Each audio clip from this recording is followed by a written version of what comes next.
For joining us today. I'm Sophia Parola with Garden State Film Festival, and I am here with the people behind the making of the short film Idea. I will have them introduce themselves. Hi, I'm Michelle Tattenbaum. I directed the film. And I'm Idamar Moses, and I wrote it. Amazing. Thank you guys so much for joining us, and congratulations on making Idea and getting accepted into Garden State Film Festival. Thank you. Thanks. We're excited. I'm really excited to talk to you guys for many reasons. But before I start, let's have one of you give a little synopsis about the short film Idea. So Idea, which was based on a short play that I wrote years ago, is about a TA who's in grad school who is teaching sort of sections of a undergraduate essay writing course. And so he's having a series of meetings with students about their personal essays. And so the film is constructed just as like a series of those meetings as he has these short conferences one by one with students and sort of goes through the process of like helping them try to take these personal stories and figure out how to shape them. And then the sort of arc of the film as a whole is how an entire day of doing that sort of becomes a story of its own and how that affects the TA emotionally. Thank you, Idamar. And when I was watching the film, one of the things I noticed was the writing was so strong. And I'm a lover of theater, so instantly I'm just like, this is written kind of like a play, because in a lot of films, you know, there's so much other elements, but this was just, the writing was so important and so well written. So this was originally a play. So I'd like to hear when you wrote the play and what was the inspiration for writing it, and then the adaptation to film. Well, so I went to grad school at NYU. I did the MFA at Tisch in dramatic writing, which is screenwriting, TV writing, and playwriting. And to like offset my tuition, you could do essentially the job that the main character does in the movie. You could be a TA for NYU's freshman writing the essay course.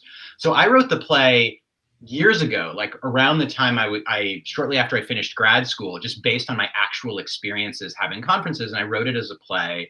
And Michelle directed all of the early like readings and workshops and little productions of it. But when you have a play that's like 38 minutes long or something, it's a really odd length. You can't like do it as a full production in someone's season. It's not long enough.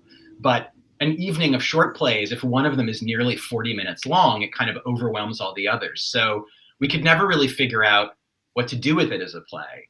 And then Michelle had a brilliant idea. Do you want to talk about that? So, you know, obviously pandemic happened. There was no theater. It was very shocking for all of us. And, you know, a lot of people were sort of in a very rapid way putting out Zoom theater and Zoom videos and like everything we could possibly do to get stories out there within the parameters of life in lockdown. And I said to Idamar, you know, all that stuff was done very quickly. So it had the feeling of like not fully interrogated. The ideas were not fully delved into because we were just trying to do things so quickly. And I said to Idamar, I said, I think this play can really be about the pandemic and about the isolation and about the need for connection. And that we can tell this story as if it's a series of Zoom meetings instead of in-person meetings, and that the themes of the play really resonate with what's going on right now. And then it doesn't matter that it's this odd length, because a short film can kind of be any length. And so we can tell the story in this way, in this medium. And then, so that was an exciting idea, and Idamar was game. And then in the realization of it, and I know I made the film, and so I'm like, this is the way to tell this story. But I do feel like it lands so much more on screen than it ever did in the theater, because the experience of watching it is like you're there in the meeting. Like we've all been in Zoom meetings, and you're just looking at the characters as if you're part of it. And there's an incredible intensity to that experience.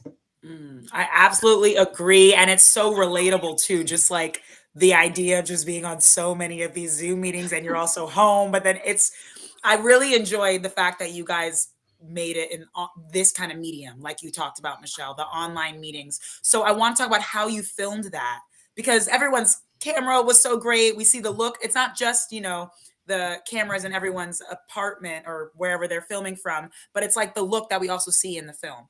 So I would love to talk about how you directed this, Michelle, and how you guys achieved this look. So we made this film in lockdown with everybody in their own home, connecting on Zoom, and everybody was filming themselves with their iPhone, basically. And Wow. yeah, and so we were watching on Zoom, but the framing would be like slightly different on their iPhone. So you sort of had to like go, we'd check the framing and then we'd switch back to Zoom. Like it was crazy logistics that way. And then for the little interstitial moments, you know, we'd again connect on Zoom and the actors would set up their iPhones and then they would do the business that we had agreed on. And I, you know, give them feedback and then they do it again. And then they uploaded all their video. And Wow. as you can imagine, there were so many snafus that happened. Like someone's internet went out and we had to like, it was during a rehearsal. We had to cancel the rehearsal and reschedule. Like just boom, it just like in the middle, like over. The rehearsal was just over. And there was one actor who, like, his roommates had left the apartment like an utter mess, and so he was like cleaning it up, and we were all like sitting there desperately wanting to help, and we just couldn't. Like the poor guy was like cleaning. Oh, and you're like, don't forget about that in the corner right there. Yes, totally.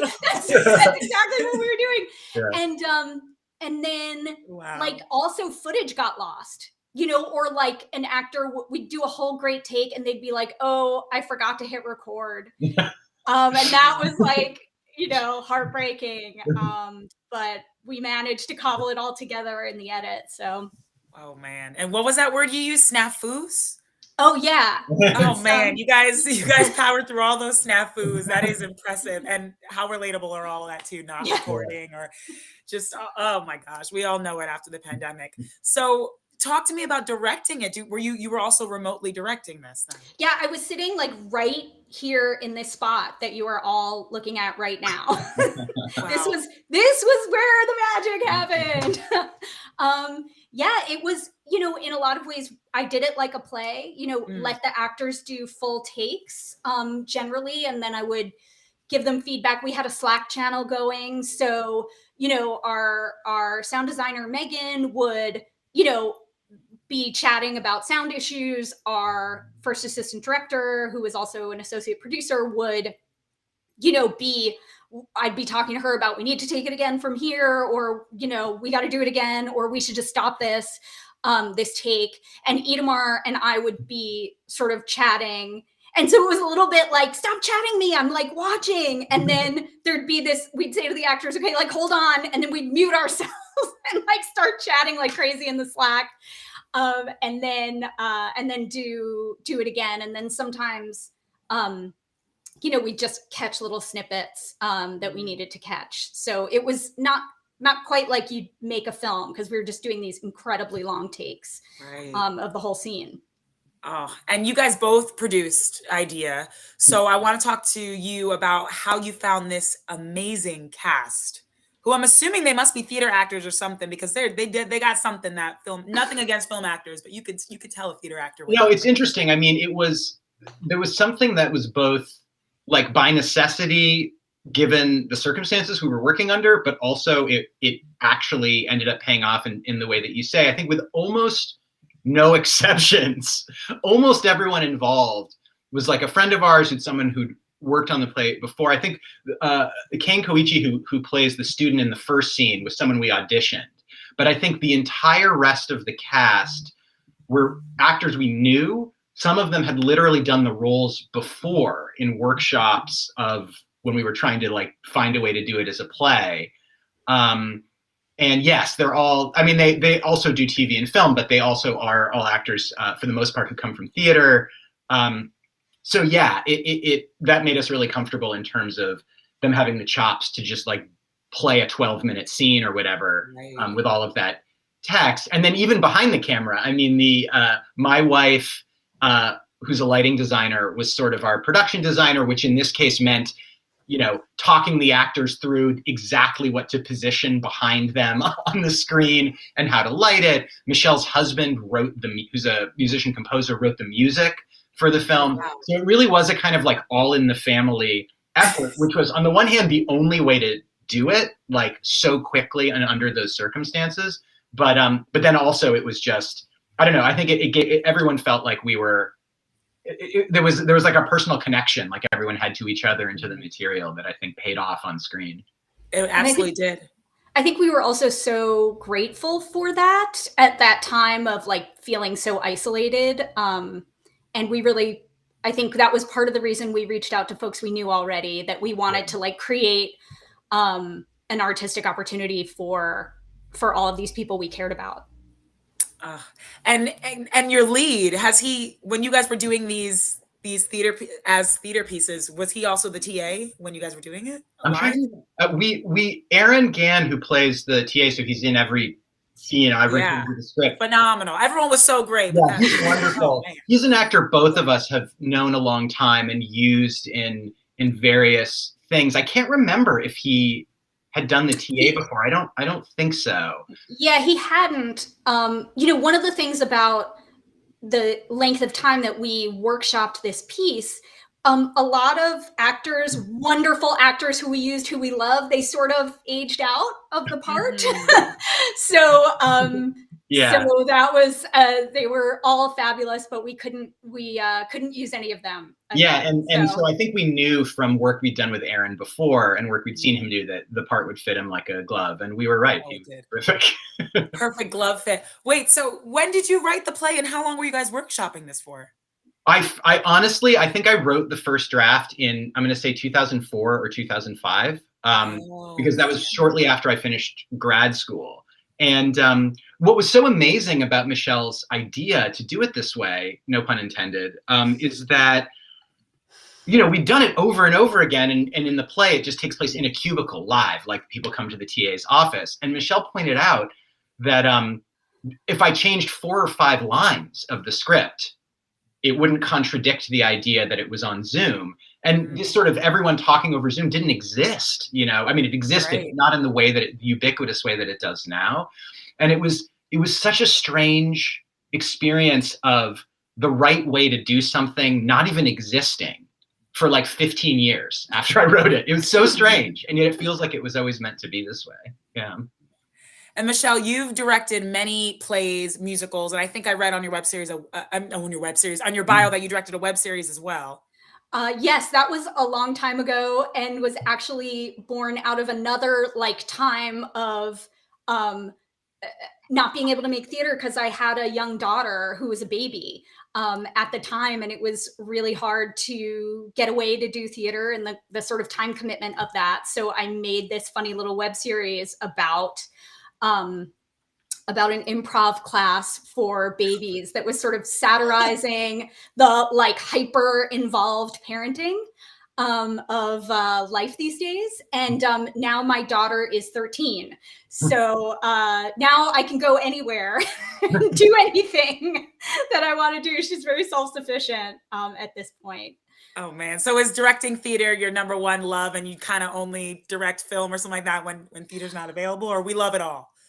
You know, it's actually been, in a way, I mean, I hate to say, it's hard to say, like, great things came out of the COVID-19 pandemic, but it was an opportunity to explore a medium that I hadn't really had time. I mean, it's great to say, like, I was just working in theater all the time. I didn't have time to sort of take a break and make a film. And now I have, and I love it. I actually just shot my second short in November and just got the editor's cut last night.